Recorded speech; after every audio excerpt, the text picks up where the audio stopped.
இன்றைக்கி என்ன ஸ்பெஷல்னால் மீன் குழம்பு, மீன் வறுவல்.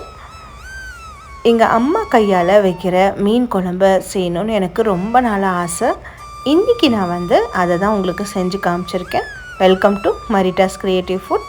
செம்ம டேஸ்ட்டாகவும் டிஃப்ரெண்ட்டாகவும் இருக்கும். வாங்க ரெசிபிக்குள்ளே போகலாம்.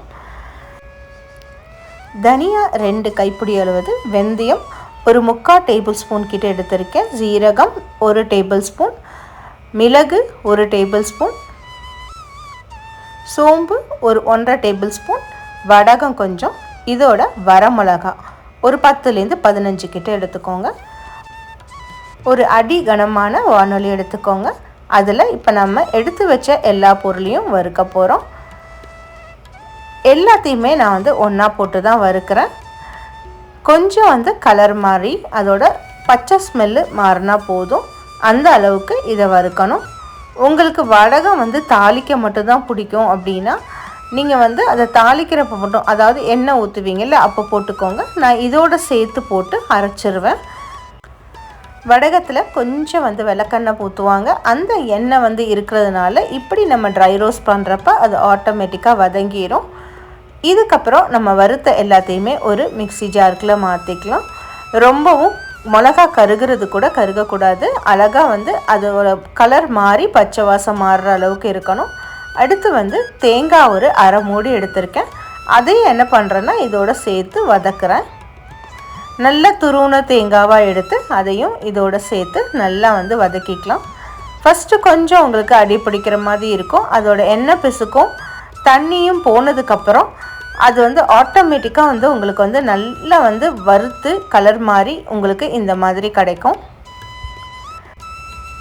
உதிரி உதிரியாகவும் இருக்கும், நமக்கு சட்டியில் ஒட்டாமையும் நல்லாவே வதங்கி வரும். கொஞ்சம் கலர் மாறினோன்னே இந்த மாதிரி அளவுக்கு வந்தோடனே எடுத்துருங்க. எடுத்துட்டு அதையும் மிக்ஸி ஜாரில் மாற்றிக்குவோம்.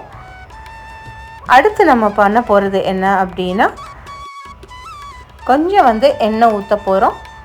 நல்லெண்ணெய் ஊற்றி செஞ்சோம்னா நமக்கு நல்ல டேஸ்ட்டாக இருக்கும். கொஞ்சம் எண்ணெய் ஊற்றிட்டு அதில் நம்ம வறுக்க போகிறோம். பூண்டு, அதுக்கப்புறம் கருவேப்பிலை, இது ரெண்டையும் சேர்த்து கொஞ்சம் நம்ம கலர் மாறுற அளவுக்கு இதை வறுத்துக்கலாம். பூண்டு பச்சையாக போட்டு வேக வச்சு செய்கிறது ஒரு டேஸ்ட்டாக இருக்கும். இந்த மாதிரி லைட்டாக வறுத்துட்டு அதுக்கப்புறம் நீங்கள் செஞ்சிங்கன்னா அது ஒரு டேஸ்ட்டாக இருக்கும். இந்த பூண்டு ஓரளவு வெந்த பிறகு தான் நம்ம அடுத்து கருவேப்பிலை போட போகிறோம். இது ஓரளவு நல்லா வதக்கி கொஞ்சம் கலர் மாறுற அளவுக்கு விட்டுருவோம். விட்டதுக்கப்புறம் இதில் கருவேப்பிலை நம்ம போடுறோம். பூண்டு பாதி வெந்தோடனே நான் கருவேப்பிலை போட்டுட்டேன். கருவேப்பிலை நல்லா உங்களுக்கு மொறுமொறுப்பு தன்மை வர அளவுக்கு நல்லா வறுத்துக்கோங்க. இதையும் சேர்த்து தான் நம்ம அரைக்க போகிறோம். அதனால் இதுவும் நல்லா வறுக்கணும். இதுக்கப்புறம் இது கொஞ்சம் வறுத்ததுக்கப்புறம் நம்ம பச்சை மிளகா ஒரு 4 பச்சை மிளகா, இதுவும் கலர் மாறணும். அந்த எண்ணெயிலே எல்லாமே சீக்கிரம் கலர் மாறிடும். அவ்வளோதான், இது நல்லா வதங்கிருச்சு, கலரும் கொஞ்சம் மாறிடுச்சு. இதை என்ன பண்ணுறோம், எடுத்து மிக்ஸி ஜாரில் போட்டுருவோம்.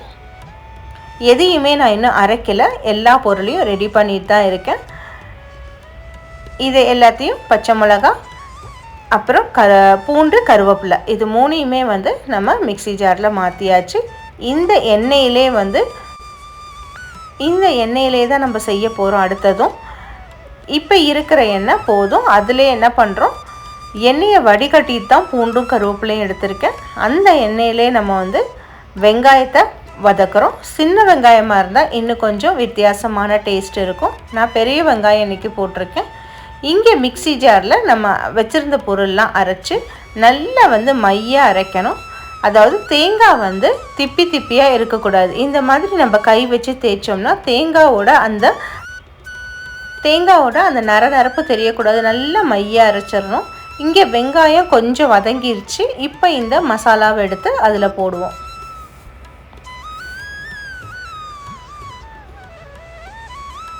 எல்லா மசாலாவையும் போட்ட பிறகு உடனே தண்ணி ஊற்ற வேண்டாம். அடுத்து நம்ம இதில் தக்காளியை தான் அரைக்க போகிறோம். ஒரு 3 சின்ன தக்காளியாக எடுத்திருக்கேன். பெரிய தக்காளியாக இருந்தால் 1 எடுத்துக்கோங்க. இதோட இந்த மசாலாவோட கல் உப்பு சேர்த்துக்கலாம். அந்த தக்காளியை அரைச்சி இந்த மசாலாவோட சேர்க்க போகிறோம்.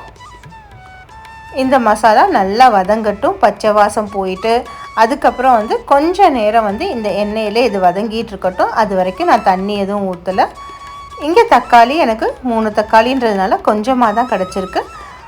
இப்போ வந்து இதோடு சேர்த்து நம்ம தண்ணி ஊற்றி இதையும் வந்து கொஞ்ச நேரம் வேக விடுவோம்.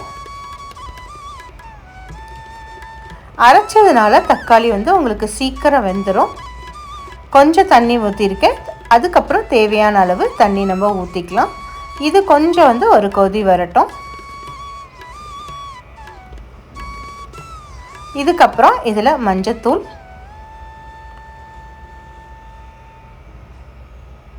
தேவைப்பட்டால் வந்து மிளகாத்தூள் போட்டுக்கோங்க. காரம் தேவை இன்னும் கொஞ்சம் அதிகம் வேணும் அப்படின்னு நினைக்கிறவங்க இந்த ஸ்டேஜில் வந்து நீங்கள் மிளகாத்தூள் போட்டுக்கலாம்.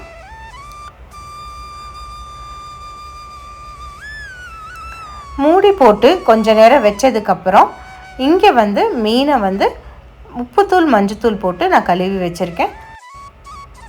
இந்த மசாலா கொஞ்சம் கொதிச்சோடனே அதில் புளி தண்ணியை கரைச்சி அதையும் ஊற்றலாம். புளி தண்ணி நான் கொஞ்சமாக தான் ஊற்றிருக்கேன், ஏன்னா நான் வந்து மாங்காய் சேர்க்க போகிறேன். அதனால் புளி தண்ணி கொஞ்சமாக ஊற்றிருக்கேன்.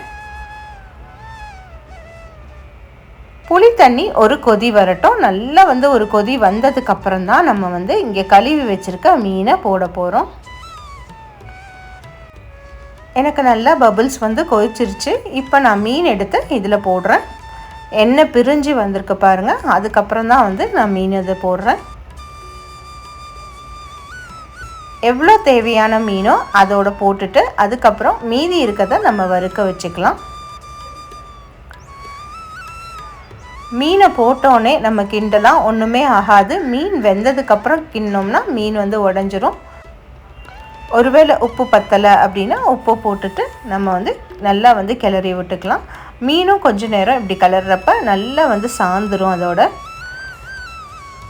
மீதி வச்சுருக்க மீனை நம்ம வறுத்து எடுத்துருவோம். தோசைக்கல்லில் போட்டுட்டு இன்னும் கொஞ்சம் மிளகாத்தூள் உப்புத்தூள் போட்டு நான் வறுத்து எடுத்துட்டேன். அடுத்து வந்து ஒரு மாங்காய். இது எனக்கு கொஞ்சம் பழமும் காயுமா இருந்தது. இதோட டேஸ்ட்டு வந்து டிஃப்ரெண்ட்டாக இருக்கும். இந்த மாதிரி வந்து பழமும் காயுமா போடுறப்ப குழம்புல ஒரு நேச்சுரலாக ஒரு இனிப்பு தன்மை வரும். நான் புளி கொஞ்சமாக ஊற்றிருக்கேன்னா நான் மாங்காய் வந்து கொஞ்சம் அதிகமாக போட்டிருக்கிறதுனால தான் நான் புளி வந்து கம்மியாக ஊற்றிருக்கேன். மாங்காய் வந்து இந்த மீனோட சேர்த்து வேகட்டும். நல்லா வந்து மாங்காயில் வந்து படுற மாதிரி வச்சுட்டு நம்ம மூடி போட்டோம்னாலே கொஞ்ச நேரத்திலே மாங்காய் வந்து வெந்துடும்.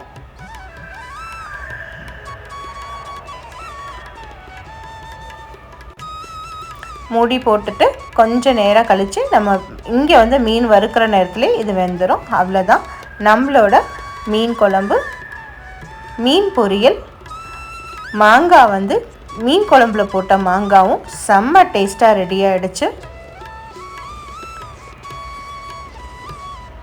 சாப்பிட அவ்வளோ டேஸ்ட்டாக இருக்கும்.